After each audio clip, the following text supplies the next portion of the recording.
Who is your best friend in the national team? He's a bit boring, but I like him. He's a boring guy, but I like him. Put him in the dirt, say it again, man, and that's a reverse. Never rehearse, jumping in first. Yes, people, I'm Ralph, and I'm here with Bernardo Silva for a Euros edition of the Ball Knowledge Interview.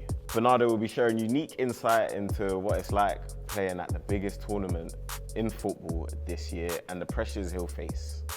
Which Portuguese national team players did you idolise when you were growing up? Firstly, when I was younger, definitely Eusébio, because he was from my team, from Benfica. Then a little bit later, between I'm gonna guess Rui Costa. Rui Costa and Luís Figo, obviously, yeah. but Rui Costa was also from Benfica. But Figo was also an idol because of winning the Ballon d'Or and everything. And later, obviously, Cristiano. Yeah, of course, he's one of my favourites as well. Do you have a favourite playmaker of all time? One that's like lit up the Euros? Obviously, you've mentioned Rui Costa. Zidane, just straight Zidane. Bro, just says straight Zidane. Zidane, and I could go for Xavi or Iniesta, but I still think Zidane was more.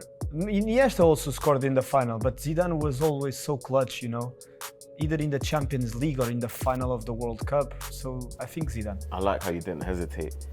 Which current midfielders or playmakers do you enjoy watching right now? Luka Modric.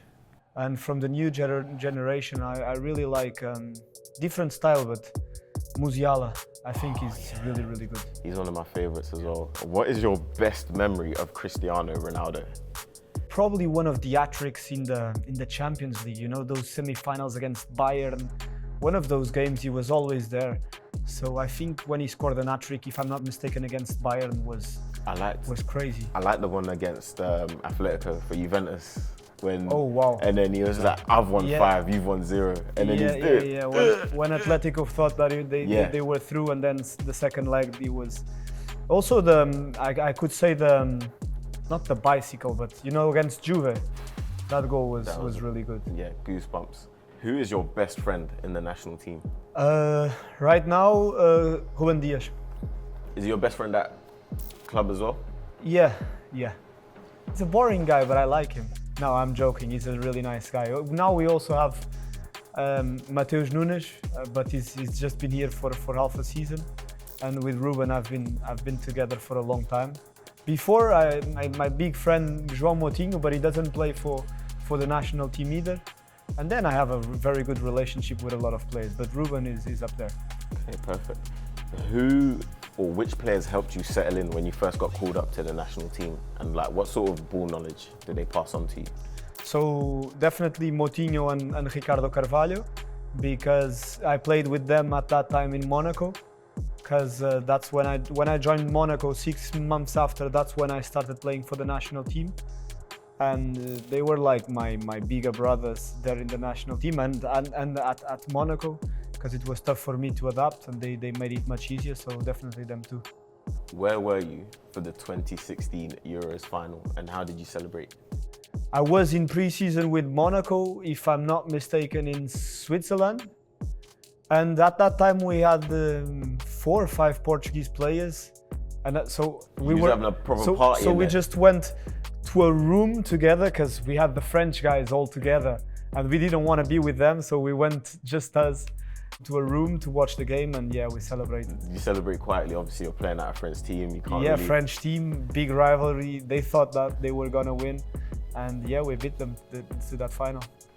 How do you deal with the pressure of playing for your national team at a major tournament? Do you have like any rituals, any techniques? Every time that I play, I get a step closer to dealing better with those emotions. It's like everything in life, but definitely representing your country and playing in a European Cup or a World Cup, it's massive, because playing for your country and representing your family, your friends and your nation is always a bit different. And I think you have a bit more pressure. So it's not easy, but yeah, I think we're really well prepared for this competition, and I'm really looking forward to the Euros. I think your squad is crazy. Like, We have a good generation, but then sure. we need to perform because in the last years were very good for Portugal, because we won the Euros in 2016, and then the Nations League, if I'm not mistaken, in 2019 or something.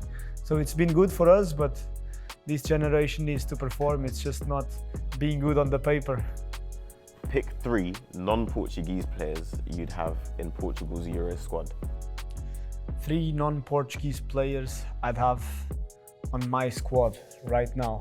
I would say Kylian Mbappe, definitely. Of course, yeah. I played with him and he's a beast. I love him. I'm going for one midfielder. I'm gonna say Declan Rice. I really like him. And I'm not gonna say any City players, so you don't think that I'm going with friends. Otherwise, I could have said like Rodri or a striker or whatever. So I'm not gonna say any teammates. I'm gonna go with Saliba. I think he's a really good defender. I think he's having a great season. That's 2 Arsenal players in that, so... Yeah, they're doing great. They're doing great, to be honest. Cool, so what is your favourite Copa colourway, like, of all time? I like it simple. My teammates, they have fun, because last season I had the black boots, and they called the referee boots, but I actually scored. I actually scored so many goals with those boots that I missed them. So I missed the referee boots, the black ones, simple, and I like white ones as well. Yeah, so white is also simple as well. White is really nice. These ones I really like, yeah. So who's the first player that comes to mind when you see a pair of Copas? A pair of Copas. I don't know if he actually played with them, but I always think about, I think he still does, Toni Kroos. Okay. I always think about him because of his classic style. Maybe Gundogan as well. Yeah, These German Gundogan. players, very classic, so I always think about them. Declan Rice as well. Yourself. Yeah, but that's mine. If I get asked that question, I'm saying Bernardo Silva. You have to say What? Bernardo Silva. Of course. If you could pass on any piece of ball knowledge to a young player, what would you say? Ball knowledge. So it could be to, like, you know, advice for sort of the next generation of athletes, for example, to disarm pressure in sport.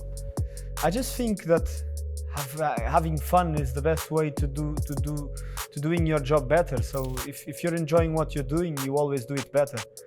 And these nowadays people and because of social media, I understand, but they put too much pressure on themselves.